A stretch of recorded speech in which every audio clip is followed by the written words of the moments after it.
After an incredible experience with bobblenet feeding humpback whales last week, we continued south on the inside passage to Warm Springs Bay.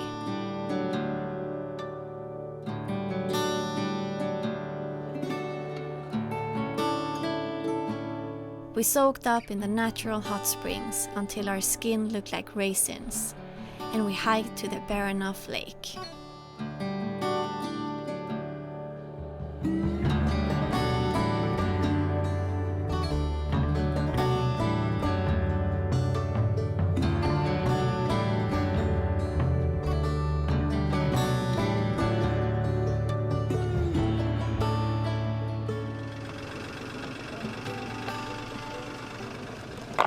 Strong winds and a lot of rain was about to arrive, so we decided to continue to the next bay south before that.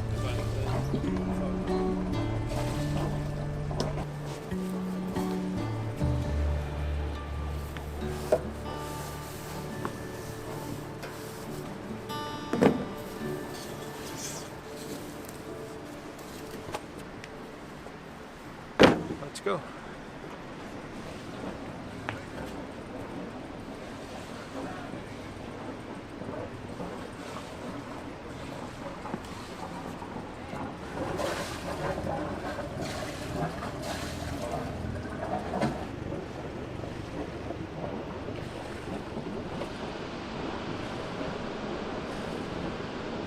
So we're heading out now from Warm Springs Bay, and we're gonna go south 15 miles to our next anchorage, which is called Red Bluff Bay.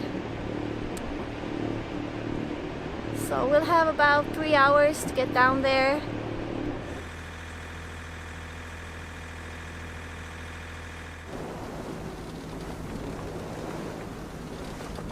Outside the bay, the wind had already picked up, and it was a bumpy ride going against the wind and the short, steep waves.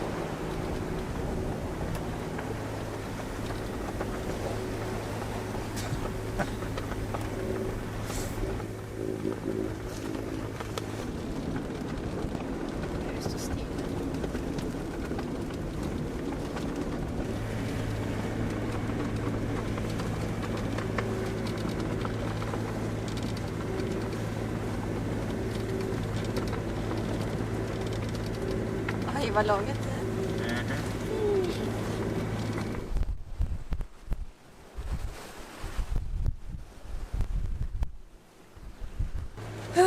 I'm freezing. It's really cold.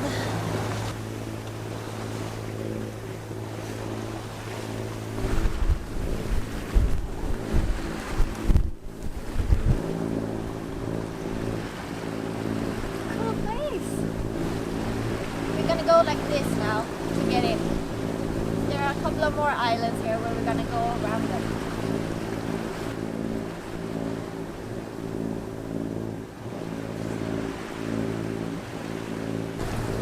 So the color of that cliff over there is the reason why it's called the Red Bluff Bay, because of the reddish color.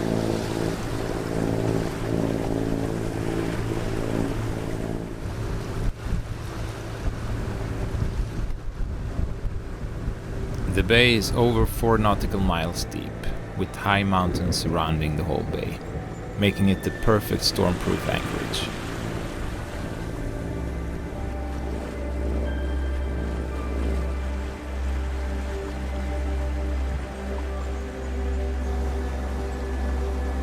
Everywhere we looked, we saw waterfalls, with water from glaciers and rain.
The rain came as forecasted, but we didn't notice the wind at all in the deep bay.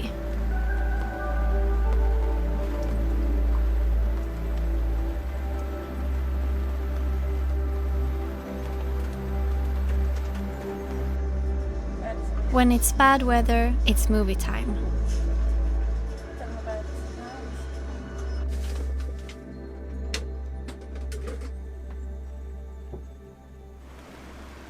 Yeah, the plan today was to go on an excursion here in the bay with the dinghy.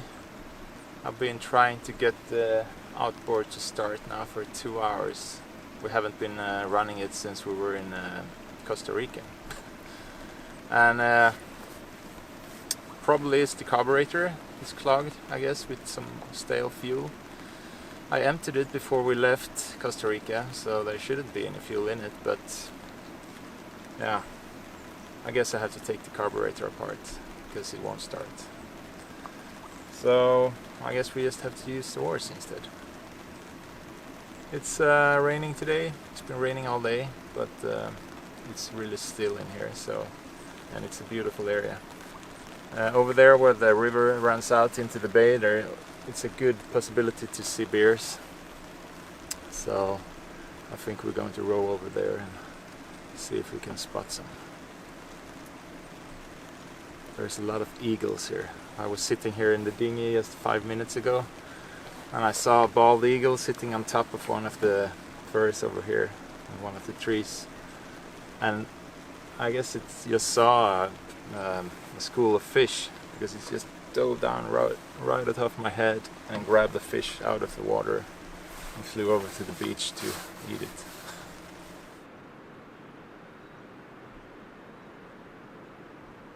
Trying to get over there to the river outlet. It's called Bear Meadow over there. So yeah, probably there's a lot of bears. We'll see. Yeah, it's just a spectacular anchorage. You have this massive waterfall over there. You have this mist, these really high mountains surrounding this whole cauldron. It's just a perfect anchorage, really secure, and there's a lot of wildlife here. A lot of eagles. It's pretty amazing that the forecast for today in Chatham Strait, just out in the strait here, is between 30 knots, gusting to 40, and in here is flat calm because of the high mountains, and there is no willy-waws, no katabatic winds or anything coming down off the mountains. It's just the perfect anchorage. It's really good.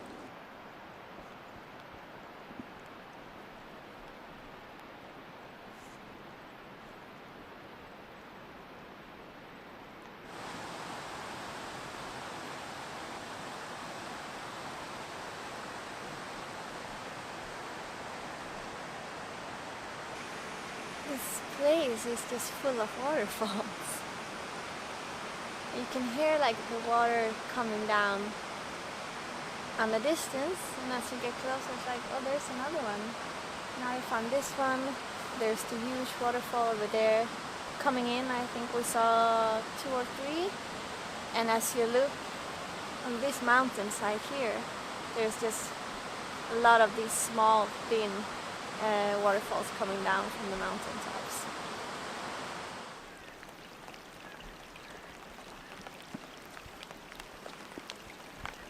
Do you see the eagle behind me? We counted to 13 eagles just here on the shoreline.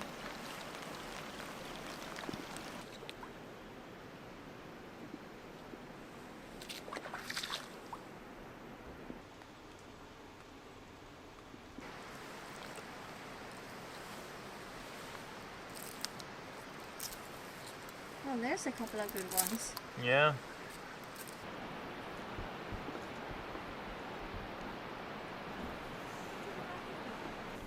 Hey, you.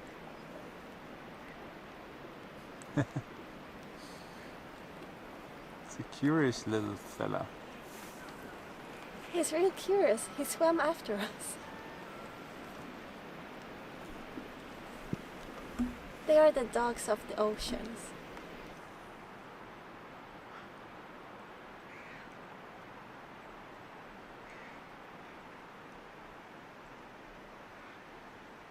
So this is the river you can go up with the dinghy, but without the outboard it's quite a lot of current. We tried, but it's a bit too much. So we stay out here. We haven't seen any bears, but I'm sure they're around. Looks like the perfect spot. There's a lot of fish, low land, and this meadow just in front of the river mouth here. And there's a lot of eagles and day fish here, so I guess the bears are just further in.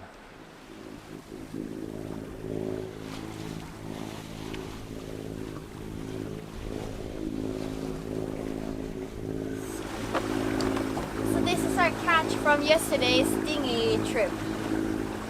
And now I'm gonna make a spaghetti alle vongole, which is an Italian dish with spaghetti and garlic and chili and mussels. So I'm just checking that they're all closed now. So if they're a little bit open, you can tap on them, and if they're closed themselves, they're good. But if not, you should eat them.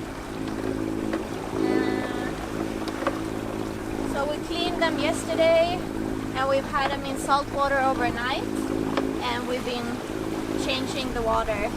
And it's also good to have them in salt water because then the sand, if there's any sand inside of them, that goes away.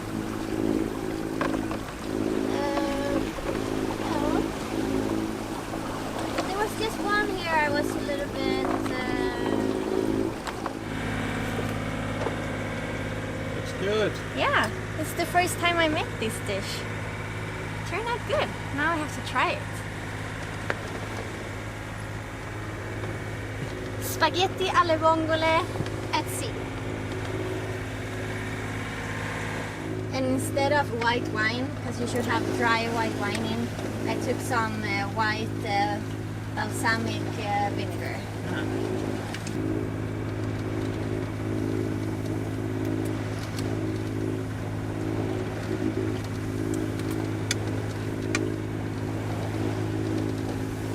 Yeah, really good. Is it chili? Yep. Du sa att du såg stjärnspännen på. Döken nu. Oh my god, såg du det? Ja. That's a breaching humpback whale.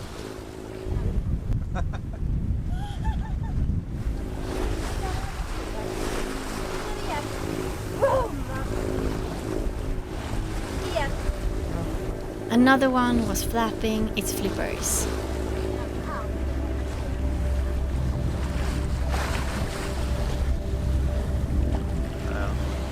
A few miles later, we spotted a pod of humpbacks. They are bubble net feeding, like the ones we saw in our previous episode.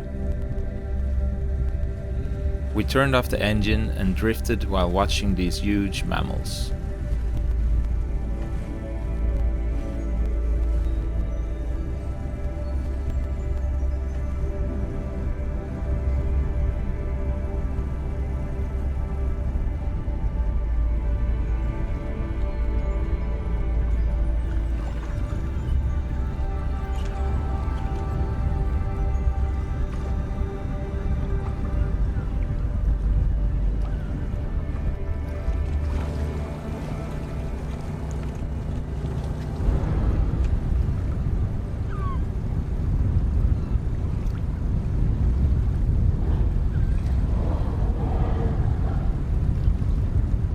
A good way to predict where they are coming up is to watch the birds. They gather above the school of fish, where the whales are breaching seconds later.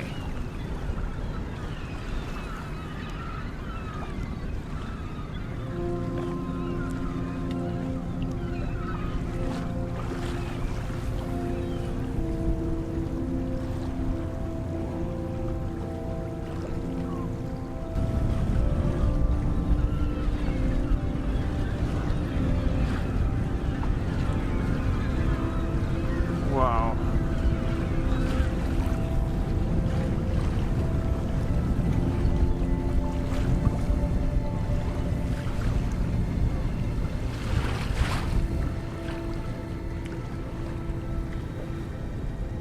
Not all humpback whales know about bobblenet feeding.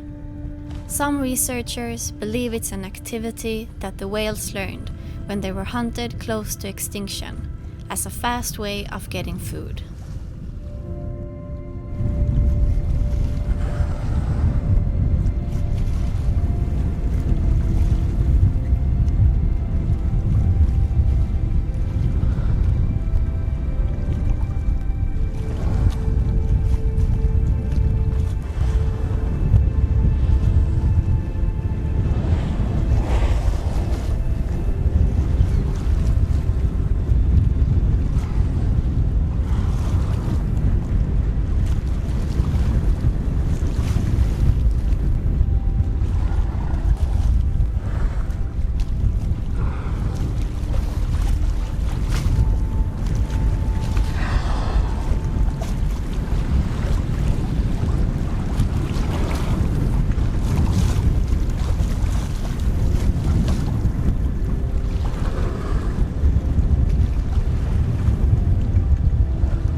We caught the current, cruising fast towards tonight's anchorage. It's 7:30 p.m. and we're almost at our anchorage for the night. It's been a long day today. The plan from the beginning was to go all the way to Petersburg, but this morning it was raining a lot, so we decided to sleep in for a couple of hours. So now we're going to anchor in Forage Bay. It's about 3.5 miles to go there, and tomorrow we're going to continue to Petersburg. It's another 20 miles or so. What was the best today? That was easy. The whales was fantastic to see them bubble feed. Really cool. And we got pretty close to them as well without disturbing them, so it was nice. And I thought you were gonna say my vongole. yeah, that was nice. Nice to eat the mussels we collected yesterday. Maybe we can get some more here tonight. Or, yeah, maybe it's too late. The sun is going down now in, I don't know, an hour or two. It's quite a big difference now since we arrived to Kodiak. When we arrived at Kodiak, the sunset was about 11:30 at night, and now it's around 10. So we're anchored in Forage Bay, and there's quite a lot of tidal swing here, 6.5 meters. And the next low water is going to be 1 meter below the reference surface on the chart. So we needed to take that into account when we drop the hook. So this is where we are right now.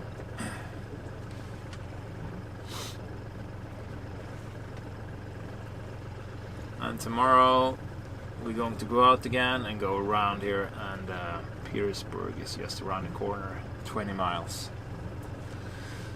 So it's pretty open here, so I guess it's a good holding, but it's not very protected from the wind. And I guess you can get some acceleration winds here as well, because you have high mountains here when the winds are from the south, like they almost are right now, but there's no wind, so it's okay. So now we're going to eat. It's pretty late. It's 8:30, and yeah, I'm just going to relax and continue tomorrow.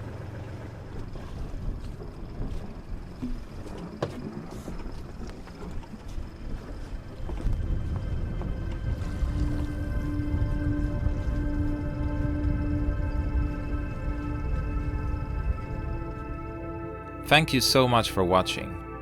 We'd really appreciate a thumbs up and would be happy if you'd share this video. See you next week.